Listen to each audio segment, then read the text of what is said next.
어제 저는 저희 당 전체 당원과 지지자 그리고 국민 여러분께 문자 메시지와 이메일을 발송했습니다. 거듭 말씀드렸습니다. 비상계엄에 책임이 있는 세력으로의 후보 단일화는 이번 선거에 없습니다. 저를 응원해 주시는 모든 분들께 또렷하게 응답하겠습니다. 끝까지 싸워서 이기겠습니다. 어제 편지에서 말씀드렸던 것처럼 오늘 우리가 함께 만드는 역사를 훗날 우리의 후손들이 전설처럼 이야기하는 날이 분명 있을 겁니다. 거침없이 전진합시다. 이 반전의 역사 위에 제가 가장 먼저 뛰어드는 퍼스트 펭귄의 역할을 마다하지 않겠습니다. 국민 여러분, 최근 며칠간 민주당이 급발진 버튼을 누른 듯 가짜 뉴스를 퍼뜨리면서 저를 몰아붙이는 이유가 있었습니다. 오늘 공개된 갤럽의 여론조사에서 저 이준석과 김문수 후보의 경쟁력 격차가 1% 정도로 줄었습니다. 관건은 추세입니다. 지난 조사에서 29%였던 저희 양자 대결 지지율은 이번 조사에서 40%로 퀀텀 점프를 했습니다. 동탄의 기적을 만들었던 바람이 다시 불고 있습니다.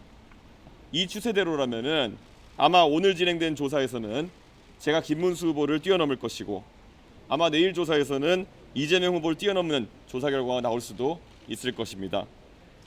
여론조사 공표 전 마지막 조사에서는 10% 이상 뒤처져 있다가 실제 개표 결과에서는 3% 차이로 지난 동탄에서 당선됐습니다. 민주당은 그때의 악몽이 두려울 것입니다.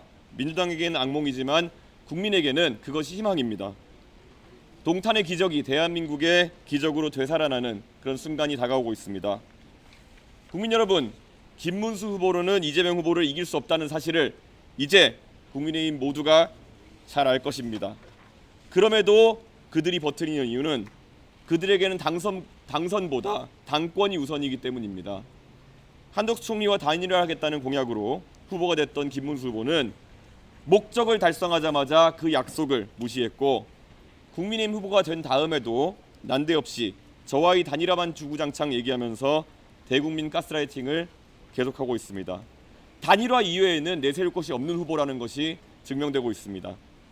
제가 이재명 후보의 무능과 무식, 반지성을 파헤쳐서 반사이익을 얻는 것 외에 김문수 후보가 지난 선거운동 기간 동안 스스로 이룬 것이 대체 무엇입니까? 전광훈 목사를 풀어달라고 눈물 흘리는 영상이 돌아다닌 것 외에 김문수 후보가 보여준 국가 경영의 비전은 무엇입니까? 비전이 없어서 겨우 생각해낸 것이 반 이재명이라는 기치 아래 역사 속으로 사라져야 했을 이낙연, 전광훈과 같은 이상한 재료들을 모아다 잡탕밥을 만들려고 하는 것 아닙니까? 둥근 사각형, 따뜻한 아이스 아메리카노처럼 존재할 수 없는 물건을 팔기 때문에 이재명 후보에 비해 비교 우위도 없는 것입니다. 고정표를 바탕으로 여론조사 최대치까지 올랐다가 이제 추락만 남은 김문수 후보가 있고 추세로 밀고 올라가 끝내 이재명 후보를 뒤집을 에너지가 충분한 저 이준석이 있습니다. 국민의 선택은 분명할 것입니다. 이준석만이 이재명을 잡을 수 있다는 판단이 빠르게 확산되고 있습니다. 2030 세대에서 시작된 이 혁명의 바람은 놀라운 속도로 전 세대로 확장되고 있습니다. 지금 민주당은 두려울 것입니다. 공표에 질려 있습니다. 국민 여러분, 비상계엄에 책임이 있는 정당 국민의힘은 이번 대통령 선거에 후보를 낼 자격이 없는 정당입니다. 국민 모두가 아마 동의할 사안일 겁니다. 그럼에도 윤석열 탄핵에 반대하고 전광훈 목사의 자유통일당 대표를 지냈으며 부정선거 음모론에 빠져있던 분을 후보로 내세웠으니 이것은 기본적으로 국민에 대한 예의가 없다고 할 수 있습니다. 원내 189석의 부패 골리앗 이재명을 막을 수 있는 방법은 단 하나뿐입니다. 압도적으로 새로운 다윗이 나서야 합니다. 계엄 세력도 포퓰리즘 세력도 모두 밀어내야 합니다. 이제 더 이상 김문수 후보를 선택할 그 어떤 명분도 남지 않은 상황에서 이제는 국민 여러분께서 대한민국을 위한 결단을 내려주십시오. 이준석입니까? 이재명입니까? 이준석이 만들 나라와 이재명이 망칠 나라의 차이는 분명합니다. 대한민국을 중국보다 기술 경쟁력 있는 혁신 국가로 거듭나게 할 것인가? 중국과 대만 사이에서 시에시에만 하다가 국제사회에서 완전히 고립되는 나라로 전락할 것인가? 바로 그 차이입니다. 보수와 진보를 가리지 않고 최고로 실력 있는 사람들이 모여 토론하고 타협하는 정치로 갈 것인가? 서초동, 광화문, 시청, 여의도로 갈려서 전쟁 같은 대결을 반복하는 국가로 갈 것인지 바로 그 차이입니다.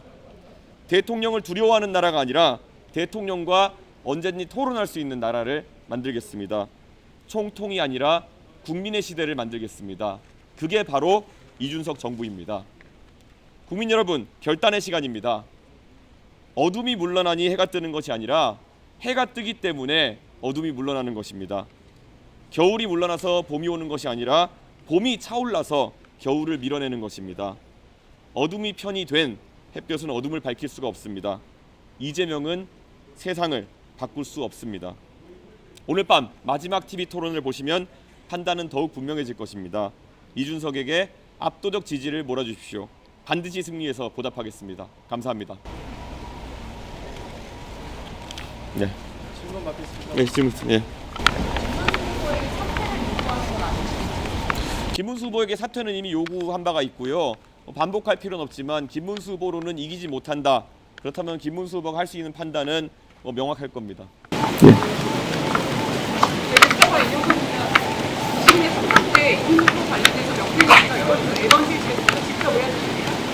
무슨 말씀하시는 거죠? 명태균 씨는 알아서 여론조사 돌리는 분이지 누가 의뢰한다고 돌리는 분이 아닙니다. 예.